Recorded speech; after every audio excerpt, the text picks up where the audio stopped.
এগুলোতেও আপনি ভর্তি হতে পারবেন।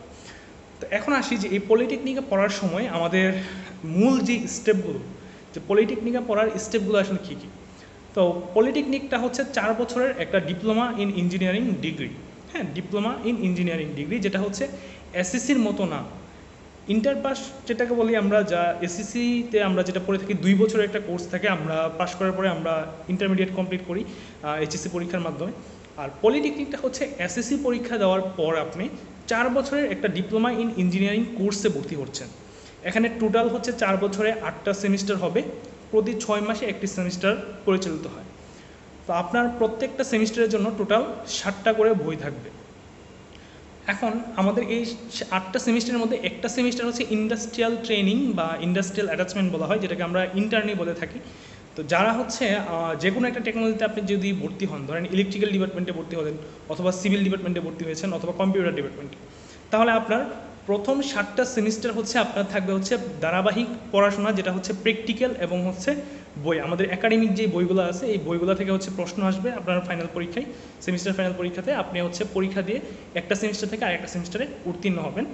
এবং 7টা সেমিস্টার পরে আপনার লাস্ট যে সেমিস্টার আছে, 8ম সেমিস্টার, ওই সেমিস্টারে আপনি ইন্ডাস্ট্রিয়াল অ্যাটাচমেন্টে চলে যাবেন। যে কোনো একটা ট্রেনিং ইনস্টিটিউট, যেটা হচ্ছে ইন্ডাস্ট্রি বেস, ধরেন যে কোনো একটা ইন্ডাস্ট্রিতে আপনি এই যে 4 বছর আপনি পড়াশোনা করলেন, 3 বছর 6 মাস, এই 3 বছর 6 মাসে আপনি যা যা থিওরি পড়াশোনা করছেন সব কিছুর প্র্যাকটিক্যাল প্রয়োগটা আপনি হচ্ছে ওই ইন্ডাস্ট্রিতে দেখতে পারবেন, এবং হচ্ছে ওখান থেকে ইন্ডাস্ট্রিয়াল ট্রেনিংয়ের যে ধারণাটা, বাস্তব জ্ঞানটা আপনি এখান থেকে নিতে পারবেন।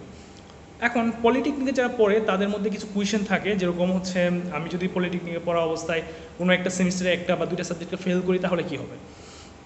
তো এটার জন্য আসলে ওইরকম কোনো প্রবলেম হয় না। যেরকম হচ্ছে আপনি যদি প্রথম সেমিস্টারে ফাইনাল পরীক্ষায় দিয়েছেন এবং হচ্ছে ওই পরীক্ষাতে হচ্ছে একটা বা 2টা সাবজেক্ট আপনি ফেল করেছেন, তাহলে আপনি অনায়াসে দ্বিতীয় সেমিস্টারে উঠতে পারবেন। অ্যান্ড দ্বিতীয় সেমিস্টারে পড়াকালীন সময়ে আপনাকে ওই যে প্রথম সেমিস্টারে আপনি যে 2টা সাবজেক্টে ফেল করে আসছেন, এই ফেল করা সাবজেক্টটা দ্বিতীয় সেমিস্টারের সেমিস্টার ফাইনাল পরীক্ষার সময় আবার পরীক্ষা দিতে হবে, যেটাকে আমরা পরিপূরক পরীক্ষা নামে হচ্ছে জানি, বা রেফার্ড পরীক্ষাটাকে বলা হয়। তো আপনি যদি ওই পরীক্ষা 2টাতে পাশ করে যান, তাহলে আপনি সরাসরি সেকেন্ড সেমিস্টারের রেজাল্টের সাথে আপনার এই ফার্স্ট সেমিস্টারের রেজাল্টটাও হচ্ছে অ্যাড হয়ে যাবে।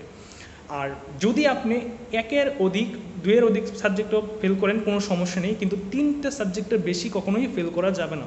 যদি আপনি 3টা সাবজেক্টের বেশি, ধরেন 4টা সাবজেক্টে আপনি ফেল করছেন, সেই ক্ষেত্রে আপনার কী হবে, সেই ক্ষেত্রে আপনাকে হচ্ছে 1 বছরের জন্য ড্রপ আউট হিসেবে বিবেচনা করা হবে। যেরকম আপনি একটা সেমিস্টার আপনাকে ড্রপ দিতে হবে। তার মানে আপনি এখন ফার্স্ট সেমিস্টার থেকে সেকেন্ড সেমিস্টারে ওঠার সময় আপনি 3টার বেশি সাবজেক্ট, যেমন 4টা সাবজেক্টে ফেল করেছেন, সেই ক্ষেত্রে আপনাকে হচ্ছে একটা সেমিস্টার ড্রপ দিতে হবে। তার মানে একটা সেমিস্টার যখন আপনি ড্রপ দিবেন, তখন আপনার সাথে স্টুডেন্টরা থার্ড সেমিস্টারে বা সেকেন্ড সেমিস্টারে উঠে গেল, কিন্তু আপনি কিন্তু এখনও ফার্স্ট সেমিস্টারে আছেন। পরবর্তীতে আপনাকে ক্লাস করতে হবে কখন, পরবর্তী 1 সেমিস্টার পরে আপনাকে আবার রিএডমিশন নিয়ে হচ্ছে পরবর্তী পড়াশোনা হচ্ছে চালিয়ে যেতে হবে। তো আশা করি যারা পলিটেকনিক সম্পর্কে জানতে চাচ্ছিলেন, বা পলিটেকনিক সম্পর্কে কিছু কোয়েশ্চেন ছিল আপনাদের মধ্যে, যে ধারণা ছিল যে আসলে পলিটেকনিকের শিক্ষা ব্যবস্থাটা কীরকম, আশা করি এই ভিডিওটার মাধ্যমে আপনাদের প্রশ্নগুলো ক্লিয়ার হয়ে গেছে, আপনার উত্তরগুলো আপনারা পেয়ে গেছেন। তারপরে যদি আপনাদের কোনো স্পেসিফিক টপিক্সে, পলিটেকনিকে পড়াশোনা নিয়ে কোনো টপিক্সে আপনাদের জানার প্রয়োজন হয়, তাহলে আপনারা এই ভিডিওর কমেন্ট বক্সে আপনারা কমেন্ট করতে পারেন।